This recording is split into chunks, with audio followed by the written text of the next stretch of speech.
पिताजी कहीं गए थे कोई श्वेतांबर मुनि के इसके लिए, तो उन्होंने देखा, आश्चर्य हुआ उनको। अब उनको उस समय ज्ञान तो कुछ था नहीं, पहली मंजिल से ऊपर से पानी डाल रहे थे, पहली मंजिल से जो भी उनका पानी कुछ भी एक्स्ट्रा होगा, जो होगा पता नहीं क्या होगा, कपड़े धोने वाला होगा या जो भी होगा, वो तो कपड़े पहनती, तो ऊपर से 10 फीट से डालेंगे, नीचे कोई चींटी आदि होगी उस पर जोर से गिरेगा, मर जाएगी। नहीं भी मरे तो प्राणों को पीड़ा होगी। तुमने देखा ही नहीं मुनि का स्वरूप क्या है 6वें 7वें गुणस्थान का, कि उसको यत्नापूर्वक डाले, एक भी जीव की विराधना नहीं करना। तो अब ये अपने गृहस्थ जैसे गृहस्थ ख्याल रखते, गृहस्थ में अभी कितना अवेक हो गया, पहले माले पे रहते, कौन उतर चढ़ करेगा, ऊपर से फेंक देते, सब्जी ऊपर से डाल देते, पानी ऊपर से डाल देते, पोछे का इसका उसका कुछ भी रहे, ये बड़ा विडंबना का काम है। आप समझना, इसमें बहुत हिंसा होती है। वो डायरेक्ट खींचने पानी के, अगर अनछना पानी होगा तो पानी के जितनी भी त्रस्त जीव है, ये जल का ही जीव है, उनको कितनी पीड़ा होगी, जोर से पटकेंगे। कल्पना करो नारकी में उत्पन्न हुआ जीव वहाँ से धड़ाम की गिरा और उछल गया, इतना कोसों उछल गया, ऐसे हालत होती है इसकी, बहुत पीड़ा होती। हम अपना छोटा सा एक्सपेरिमेंट करना चाहिए, अपना कहीं कुछ कट हो जाए, गलती से हो जाता है, कभी कुछ होती है जख्म आदि, और उसमें हम कुछ तेज नींबू आदि या भस्म आदि या अपन जो कहते ऋण बार, ये बार वो बार, कुछ छोटा सा लग जाए, कितनी हालत होती है हमारी। स्पर्श इंद्रियों को कितनी परेशानी होती, अब उनको कितनी होती होगी, ऊपर से ही डाल रहे सब। तो ये बहुत ध्यान रखना चाहिए, कड़ा कुचरा या कुछ भी करे तो जिस तरह छोटे बड़े जीवों की विराधना नहीं हो, किसी के साथ कलह विसंवाद नहीं हो, अपने शरीर को बाधा नहीं हो, दूसरे लोगों को ग्लानि उत्पन्न नहीं हो, उस प्रकार से अपना चाहिए। ये जैन शासन कितना गजब का है, देखिए यहाँ चरणानियों की क्रिया भी यथायोग्य बताई। शुद्धात्मा से काम होगा तो वो बात बराबर है, बट शुद्धात्मा पकड़ने के पहले ये भी ठीक होना चाहिए, ये ऐसा होना चाहिए कि दूसरों को भी परेशान नहीं करना, हम भी परेशान नहीं होना। सहजता वाला अच्छा वाला जीवन जीने की आर्यपना सिखाता है ये, और क्या चाहिए। तो प्रतिष्ठापन शुद्धि में ये कैसे शपना आदि गृहस्थ ने भी और मुनि ने वो चर्चा हुई। शयनासन शुद्धि, शयन और आसन, शयन मतलब सोना पहुड़ना आदि, वो तो ज़्यादा सोते नहीं, फिर भी उसका जैसे होगा, और आसन मतलब रुकना आदि, कहीं पे आसन होना, विराजित होना। शयनासन शुद्धि साधु का प्रधान आचरण है। जहाँ स्त्रियाँ, नपुंसक, चोर, शराबी, शिकारी इत्यादि पापी जनों का आना जाना नहीं हो, जहाँ श्रृंगार, शरीर विकार, उज्ज्वल आभरण पहनने स्त्रियाँ विचरण करती हो, वेश्याओं का क्रीड़ावन, बाग, गीत, नृत्य, वादित्र से व्याप्त स्थानों को दूर से ही त्याग देती। क्यों? या उलझ जाएंगे, इनका नग्न तो देख के वो विडंबना को प्राप्त हो जाए, वो कुछ आके उपसर्ग आदि करे, बैल मुझे मार की चर्चा हम नहीं करेंगे। हाँ, हम देखते वक्त इसी जगह देखेंगे जहाँ ध्यान आराधना हमारी हो सकती है। अब वहाँ ऐसा पहले कुछ था नहीं, और कोई आके हमें परेशान करे तो हम उपसर्ग मान के सहज हो जाएंगे। जैसे विशालाक्षी रानी की प्रथमा युग की घटना आती। विशालाक्षी रानी कौन थी? गौतम गंधर्व का पूर्व। राजमहल में एकदम सुख से थी, राजा बहुत प्रेम करता था उससे।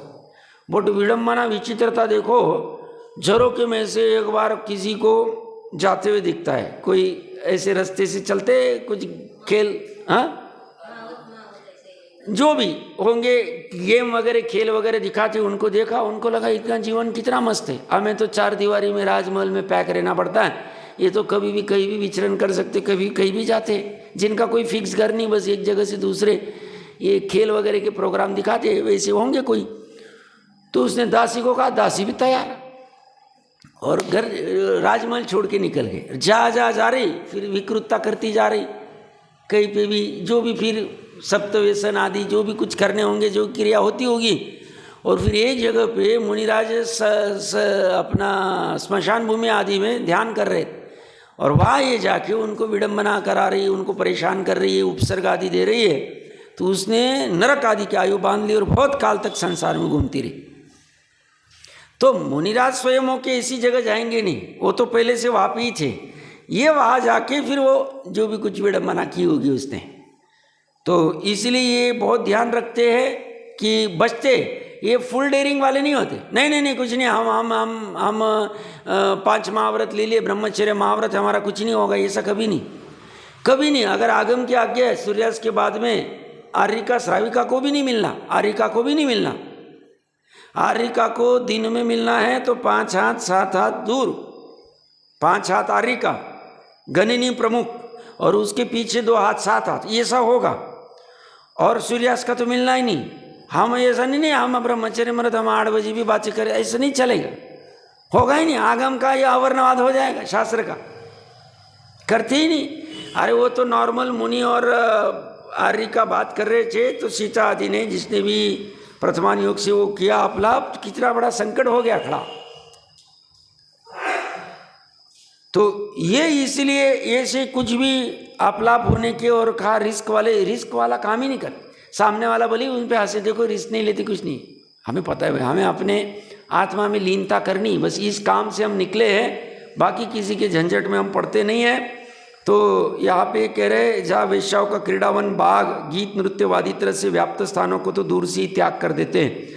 अकृत्रिम पर्वतों की गुफा, पर्वत किसी ने कृत्रिम बनाया नहीं, अकृत्रिम है, उसकी गुफा, वृक्षों का कोटर, वृक्ष जंगल में सहज उत्पन्न होते हैं, उनके कोटर, शून्य गृह जहाँ कोई रह नहीं रहा है, पहले थे लोग, बस्ती थी बट वहाँ से निकल गए, कुछ भी प्लेग वगैरह कुछ आया होगा, घर आदि उखाड़ के चले गए, 4 दीवारें, ऐसे शून्य गृह आदि आपके लिए नहीं बनवाए गए, उनके निमित्त से नहीं बनवाए गए।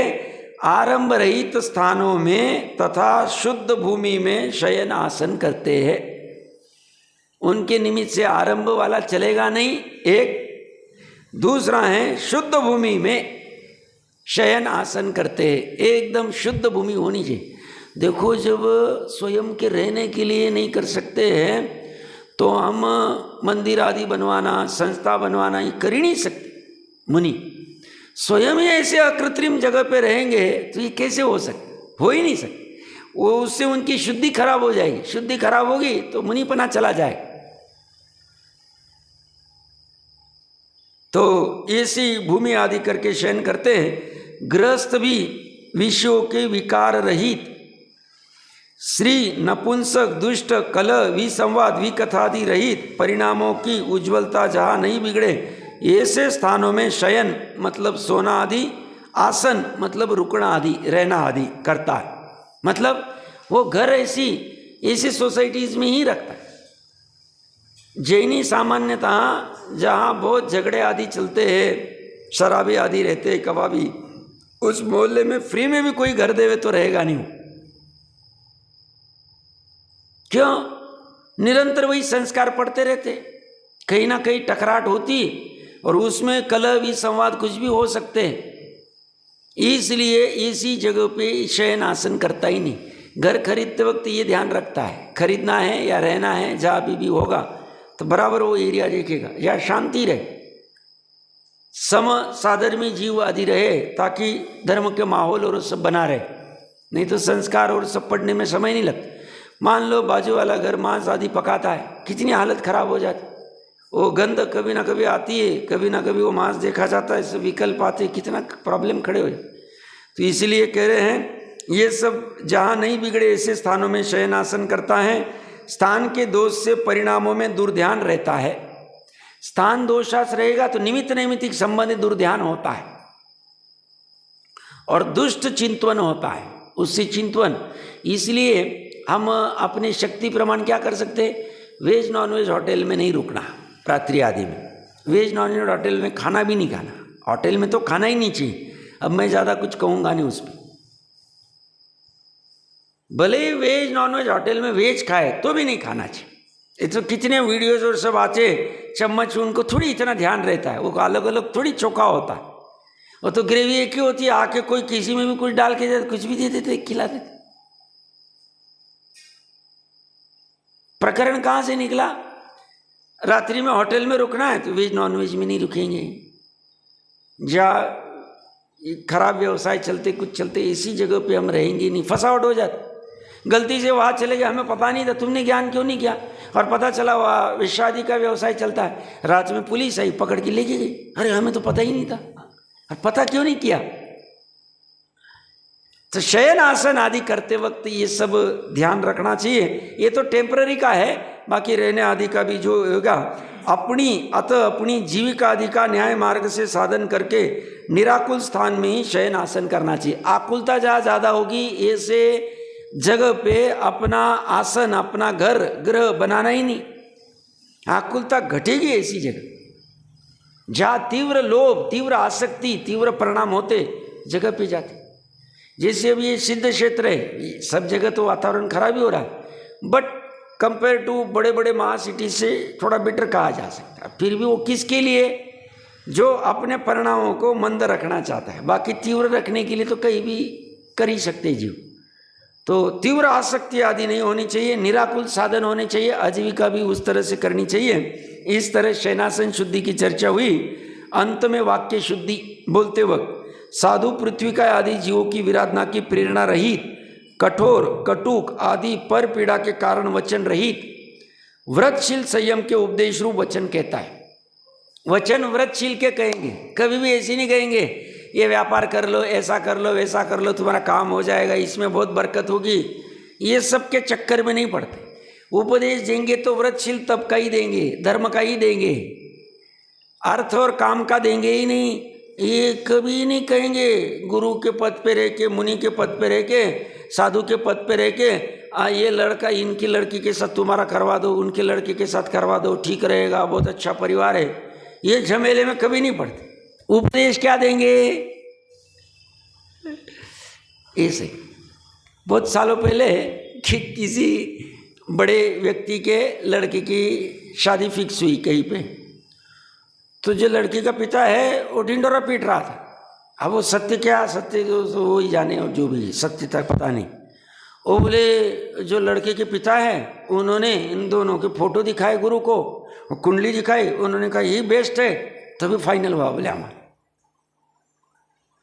सत्यता असत्यता पता नहीं, वो लड़की का पिता इसी ढिंडोरा पीट रहा है लड़के के पिता के बारे में। अब वो गुरु ने क्या नहीं किया, साधु क्या जाने, ये सब बोले ये सब करते नहीं, इसमें गड़बड़ नहीं, इसलिए उनके एरिया समिति भाषा समिति कही। भाषा समिति का स्वरूप पढ़ लेना चाहिए, बहुत विचार पूर्वक बराबर बात करते, नहीं तो मौन हमारा धर्म है, हम उलझेंगे ही नहीं, वाद विवाद करेंगे ही नहीं किसी को। ये सब ये तो हम स्वयं छोड़ के आए, तुम्हें क्यों उलझाएंगे, हमने स्वयं ने शादी नहीं की, तुम्हें क्यों शादी कराएंगे। इसका लड़का अच्छे, इसकी लड़की अच्छी, तो वहीं पे रहने देते ना। हमने स्वयं व्यापार धंधा छोड़ दिया, तुम ये व्यापार कर लो, और फिर सामने वाला कहते कि ये साधु ने हमको ये व्यापार करने को कहा, हमारे बहुत बरकत हो, इनकी वजह से हो, फिर वो चालू पड़ जाता है।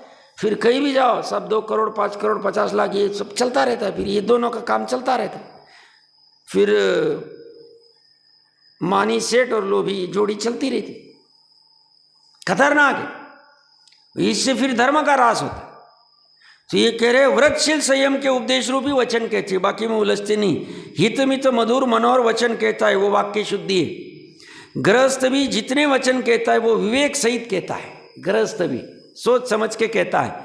लोक विरुद्ध, धर्म विरुद्ध, हिंसा के प्रेरक, असत्य, कटुक, कर्कश आदि वचन कभी नहीं कहते।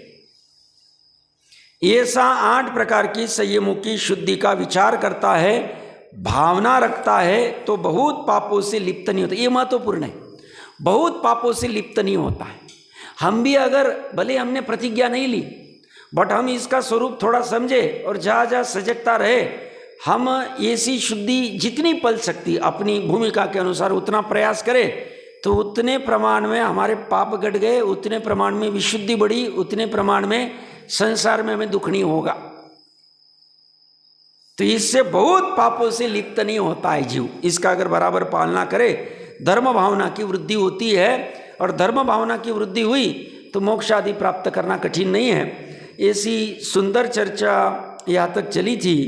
अब 329 नंबर पेज पे तप भावना की चर्चा चली थी। जैसे मैंने 1-2 बार ऑलरेडी कह दिया है, लगभग ये 200 पन्नों का भावना अधिकार है। हम लगभग 100 पन्ने हैं, उसके ऊपर कुछ पढ़ के चर्चा करके आए। उसमें अनेक अहिंसा आदि की भावनाएं, 16 करण भावनाएं, 10 लक्षण की 10 भावनाएं, मैत्री आदि भावनाएं, बहुत सारी भावनाएं देखी हमने।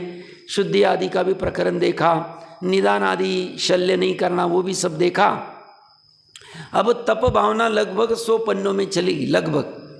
उसमें से 12 तप की चर्चा होगी, 6 बहिरंग तप, 6 अंतरंग तप। 6 बहिरंग तप कौन से? अंशन, अमोदर्य, वृत्ति परिसंख्यान, रस परित्याग, विभक्त शय्यासन और काय क्लेश। बहुत अच्छा।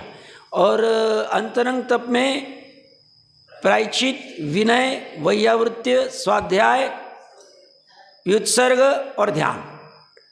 इसमें से 12 तप में से जो पहले 11 है, इनकी चर्चा 20 पन्नों में हो जाए, और ध्यान की चर्चा 80 पन्नों में लगभग की उन्होंने, 80 पन्ने।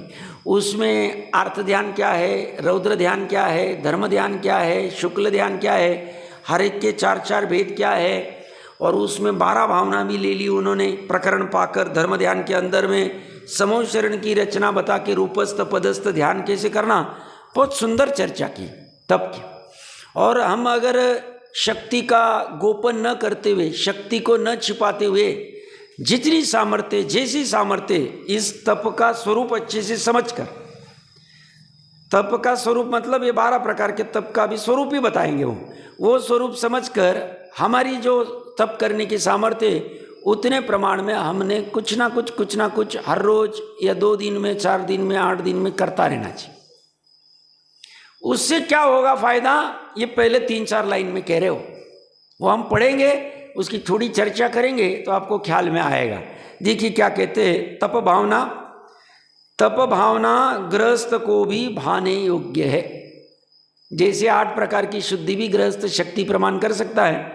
यद्यपि तप की प्रधानता तो मुनीश्वरों की ही होती है, मुनि की प्रचुरता तो रहेगी, तथापि गृहस्थ भी यदि तप भावना भाता रहे, अगर गृहस्थ भी भाए तो क्या क्या होगा, तो 1 रोगादि कष्ट आने पर चलायमान नहीं होता, 2 इंद्रियों की विकलता को जीतता है, 3 वृद्ध अवस्था में बुढ़ापे से बुद्धि चलित नहीं होती है।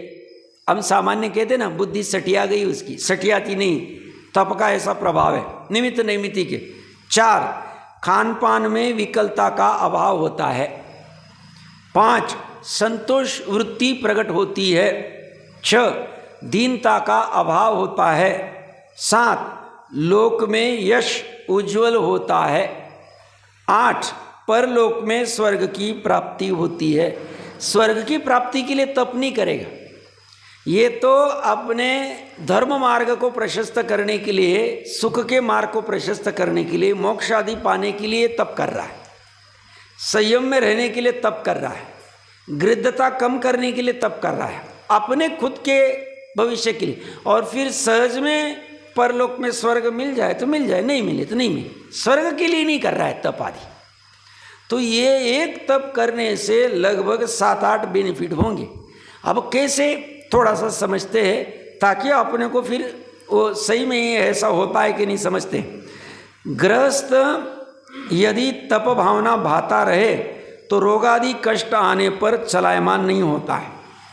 अब जो जीव अनशन आदि कुछ करता रहता है बीच बीच में, तो रोग आदि आते हैं, और उस समय में डॉक्टर उसको कहते हैं कि भैया तुमको मीठा नहीं खाना है। अब वो रस परित्याग करता रहता है तो उसको ईजी जाता है, कोई प्रॉब्लम, और वो नहीं करता है, मीठे के बिना नहीं चलता है, सब इसी कैसे होगा, थोड़ा तो चलेगा ना, 2 चम्मच तो रस चलेगा ना। आम का रस तो अभी 4 महीने ही आता है, सब 2 महीने आता है, साल भर। अब भैया तो वो पिएगा, तेरे को डायबिटीज़ हो जाएगी, डायबिटीज़ तेरी शूटअप होगी, फिर जी घबराएगा, फिर परेशान होगी, फिर दवाई बढ़ा के देगा, 1.25 की जगह 1.5 करेगा, 1.75 करेगा। ये सब चक्कर में क्यों पड़ना चाहता है? तो उसका रस परित्याग रहेगा, ऑटोमेटिक काम हो जाएगा, जरूरत ही नहीं। और नहीं रहेगा, गोले भी खाता जा रहा है और आम भी खाता जा रहा है, गोले भी खाता जा रहा है, आम भी खाता जा रहा है, तो हालत खराब हो जाती, रोग बढ़ता है, कंट्रोल ही नहीं होता।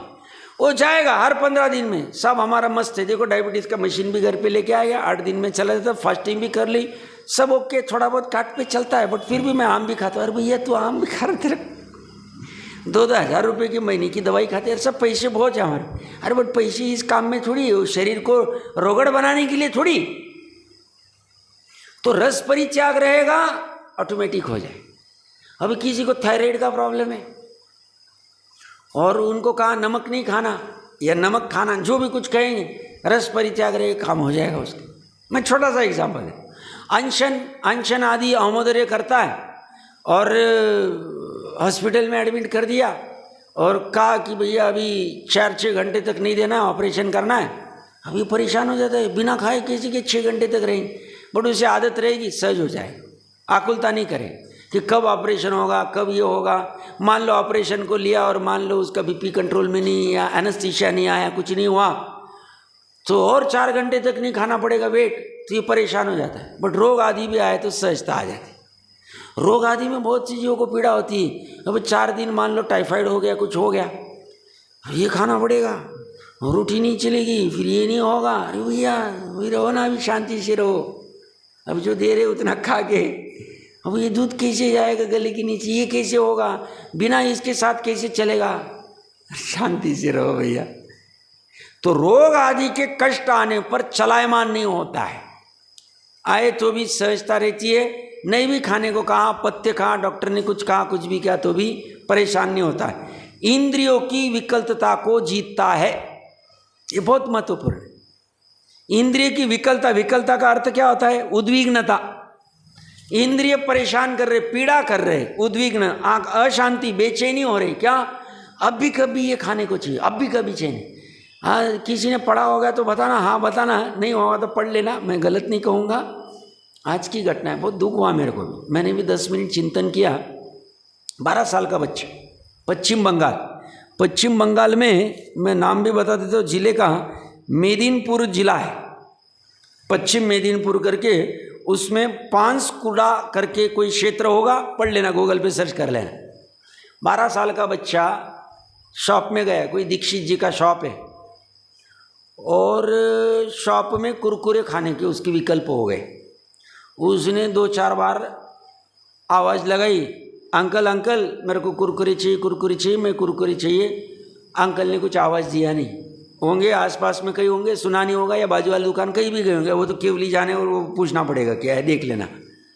तो उसने क्या किया कि पैकेट लेके चला जाता हूँ। 12 साल का बच्चा, समझना, बहुत विदारक घटना घटी, आज की घटना, आज या कल की होगी। तो उसने वो कुरकुरे का पाटा लिया और सोचा होगा कि बाद में पैसे दे दूंगा, अंकल आएंगे। और वो थोड़ा आगे गया और अंकल आया और उसको देखा वो पैकेट का, उसको डांट लगाई, फटकार लगाई, उसको उठक बैठक कराई, डांटा उसको वो ओनर ने। और माँ को भी पता चला, माँ ने भी डांटा।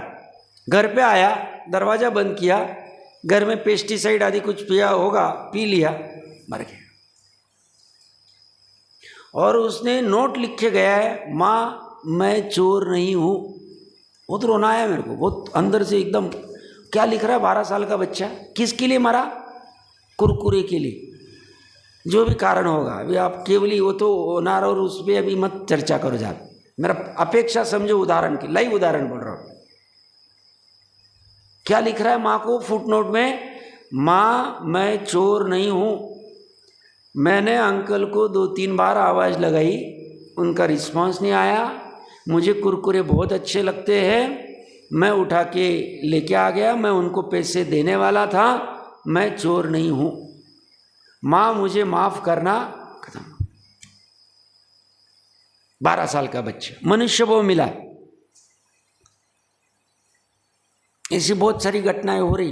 क्या चल क्या रहा है? कारण क्या? इंद्रिय की उद्विग्नता। मोबाइल के ऊपर हम गेम खेल रहे, किसी ने मोबाइल छीन लिया, पढ़ाई तुम्हारी एग्जाम है, हमने या तो उसका खून कर दिया, नहीं तो हमारा खून कर दिया, आत्महत्या कर दी, खत्म हो।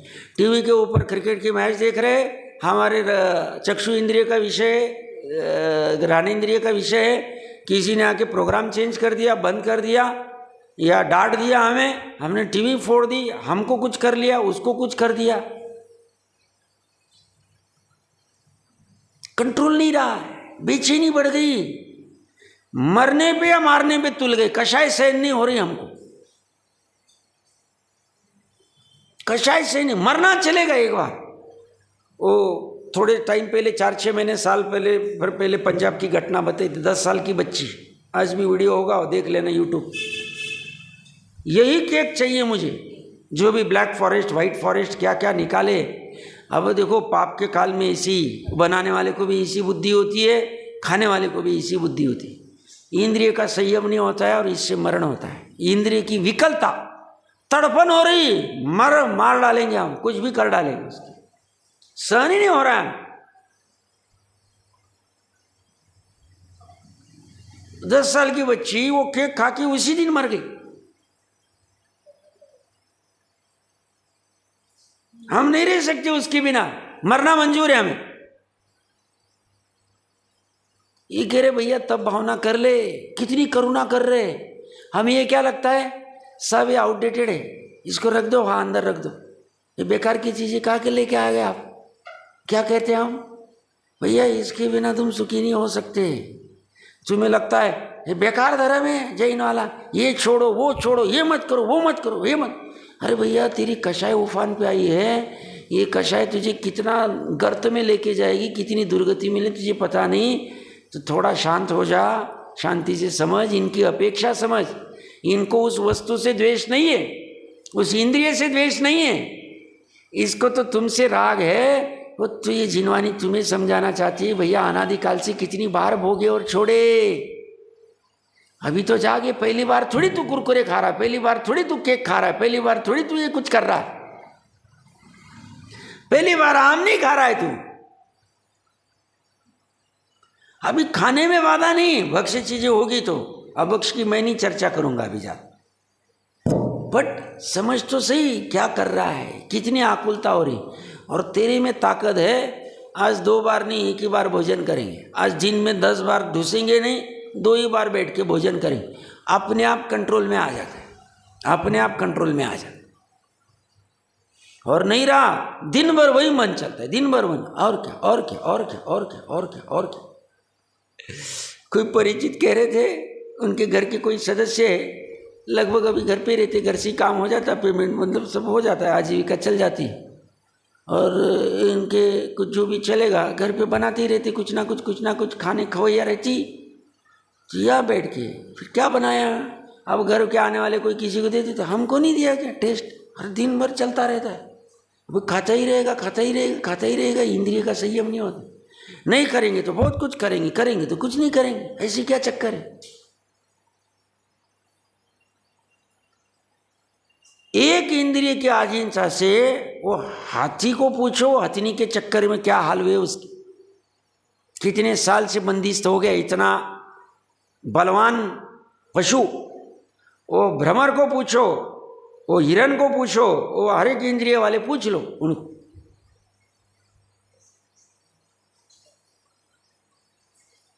तो अपनी सामर्थ्य है करना चाहिए। संकलेश हो गए ऐसा नहीं करना कि भाई कर लिए, कहां से कर लिए, कब सुबह होगी कभी होगी, ऐसा नहीं करना। बट अपनी सामर्थ्य का गोपन में नहीं, छलावा नहीं करना। हम अगर मान लो दिन में 2 बार भोजन करके भी संतुष्ट से 3 बार भी कर सकते तो हम 3 बार ही बैठ के करेंगे, ठीक है। जल 4 बार लेंगे, 10 बार लेंगे, वो अलग बात है। किसी की ताकत है तो जल भी 3 बार ही लेंगे, नहीं हुआ तो कोई बात। ये दिन भर खाना खाते रहते, वो मशीन को रेस्ट ही नहीं होता है। वो बोलते हैं चले आधा घंटा हो गया, कुछ भी डाल देते, आधा घंटा हो गया डाल देते, मेरे को फिर वापस वो प्रक्रिया करनी पड़ती। मैं तो सिर्फ रसना इंद्रिय की बात कर रही, तो 5वीं इंद्रिय की चर्चा कर रहे। ये कह रहे 5वीं इंद्रिय की विकलता को जीतेगा कब, जब तप करेगा। तप नहीं करेगा तो पीड़ित ही होता जाएगा, पीड़ित ही होता जाएगा। फिर एक एक के लिए परेशानी रहेगा। मतलब चाय जैसी चाय का भी 8 बज गए, आज कैसी नहीं चाय आई, दूध वाला कैसे आया नहीं, 10 बार इधर उधर घूमेगा, शक्कर क्यों कम कर दी, कलर क्यों डार्क नहीं, ये क्यों लाइट नहीं। इनका साहब बहुत भारी काम है, 8 बजे और 2 बजे तो इनको चाहिए चाय, नहीं तो सिर 7वें आसमान चले जाता। भैया 7वें आसमान नहीं, 7वें नरक गति में जाने के चिन्ह है। मालूम है पंचम काल वाला नहीं जाएगा नरक। इतनी आसक्ति क्या काम। और जैसे उपास आदि करेगा, अनशन करेगा, ऑटोमेटिकली कंट्रोल आ जाएगा। उस दिन कहाँ याद नहीं आती, कुछ याद नहीं आती। और ये सब आधीनता दिखाती, ये सब पुद्गल है, पांच इंद्रिय के पुद्गल है विषय। ऐसा कपड़े पहने हुए बिना काम ही नहीं चलता है, मुझे यही कपड़ा चाहिए। देखो भक्ष्य पहनने में वो बाधा नहीं है, और जो अपनी भूमिका अनुसार जैसा है वो करना पड़े, बट इसके बिना मेरा काम नहीं चलेगा। ये चद्दर के बिना मेरे को तो नींद ही नहीं आती। स्पर्श इंद्रिय के लिए कौन लेके गया चद्दर मेरी, किसने किया, क्या किया? अरे भैया अरे सब में लगा लेना है। तो जिसे अगर इंद्रियों की विकलता, विकलता मतलब अधीनता, उद्विग्नता, परेशानी, झंझट, आकुलता, उसको अगर जीतना है तो तब करना चाहिए। दूसरी चीज, तीसरा है वृद्ध अवस्था में बुढ़ापे से बुद्धि चलित नहीं होती, हालत खराब हो जाती। 70-80 के होए, इंद्रिय की विकलता आती रहे, तप आदि पे कंट्रोल नहीं रहे, खाने की इच्छा होती, घर वाले सदस्य बनाते नहीं, बहुत पीड़ा होती है अंदर, बहुत पीड़ा होती, बुद्धि चलायमान हो जाती है, स्थिर नहीं रह पाती। तप के रहेंगे तो कंट्रोल में रहती, स्वाध्याय आदि तप रहेगा, तत्व ज्ञान रहेगा, आराम से एकदम निश्चिंत रहेंगे। फिर 90 साल रहो, 95 रहो, 80 रहो, कुछ भी रहो। और स्वाध्याय आदि का तप नहीं, स्वाध्याय भी तप में आता है, प्रायश्चित आदि का तप नहीं, विनय आदि का तप नहीं है, या तो बुद्धि फिर खराब हो जाए। तो ये कहते हैं वृद्ध अवस्था में बुढ़ापे से बुद्धि चलित नहीं होती, स्थिर रहती, फिर शरीर में और आत्मा में भेद ज्ञान रहता है। तो बुढ़ापे की अवस्था शरीर आदि की हो रही, मेरी नहीं हो रही, दृढ़ता आती। और ये सब बेनिफिट, मैं मजाक नहीं कर रहा हूँ, हमारे दादी जी का नेचर हमको पता था, थोड़ा सा शरीर के प्रति आसक्ति थी, बट जैसे ही ये मार्ग में लगे, स्वाध्याय आदि किया, हर रोज 3-3 घंटे वो भी बैठते थे। अभी थोड़ा सुनाई कम देते हैं, बट इंदौर में तो बैठती थी। तो उनको अभी थोड़ी सहजता आ गई, परिणामों में हम डिफरेंस देखते हैं ना। पहले तो हमने देखा हुआ ही, सही में फायदा होता है स्वाध्याय तप का। और आज अभी उनको उत्कंठा होती है, मेरे को कोई आधा घंटा 20 मिनट सुनाओ, 10 मिनट सुनाओ, भले ही 10 में से 2 ही शब्द सुनाई दीजिए, बट इच्छा है, विकल्प है। हम कहते ये तुम्हारे परिणाम क्यों है, तो कहते हाँ बात बराबर। उनको भी फील होता है कि हमारे परिणाम कैसे थे स्वाध्याय आदि तप करने के पहले और अब कैसे। तो कोई अगर 70, 80, 90 साल में स्थिर रह पाता है तो स्वाध्याय, और स्वाध्याय नहीं सिर्फ धन कमाना और पूरा आयुष्य उसी में चला गया, और अचानक अभी कितने ऐसे आप लोगों को भी पता होंगे, मुझे भी कुछ पता है, 60, 65, 70 की आयु है, 2-5 मिनट में कंप्लीट करेंगे फिर चर्चा। 60, 65, 70 की आयु है और अचानक कोरोना आदि में डिप्रेशन आ गया, निगेटिविटी में चला गया, धर्म का तत्व ज्ञान कुछ भी नहीं, पड़े रहते बॉडी के जैसे। और वही तत्व रहता था, सजगता है, हाथ एक्टिंग मतलब क्रिया कुछ नहीं कर सकते शरीर का, एकदम डिप्रेशन में चले गए और कुछ नहीं, सब खिलाना विलाना भी सब पड़ता। अब इसमें हालत खराब हो जाती, और यही रहेगा बुद्धि एकदम। अभी तत्व हमारे पास तत्व ज्ञान है, स्वाध्याय किया हुआ है, चिरकाली आत्मा की बात सुनी हुई, आराम से ठीक है, शरीर का हो रहा है, जितनी असह्य हो रही उतनी आकुलता तो होगी, बट अज्ञान अवस्था में इतनी आकुलता होती थी, अब इतनी होगी, बुद्धि स्थिर रहे, ये फायदा होता। तो इसलिए स्वाध्याय आदि करना चाहिए। मुझे तो विशेष लगता है, जैसे बुजुर्ग माता पिता आते बहुत अच्छा लगता है, और कोई घर पे बैठ के टीवी देखते होंगे, व्यापार पे बैठे होंगे, कैसे दिमाग, मतलब पता ही नहीं चल रहा है कि अभी थोड़े काल में ही अपने को ये देह का वियोग होने, बैठे रहते। अच्छा नहीं, अरे अच्छा क्यों नहीं लगता, आत्मा की बात है भैया, अपनी थोड़ी, इनको क्या लेना है सर्वज्ञ को,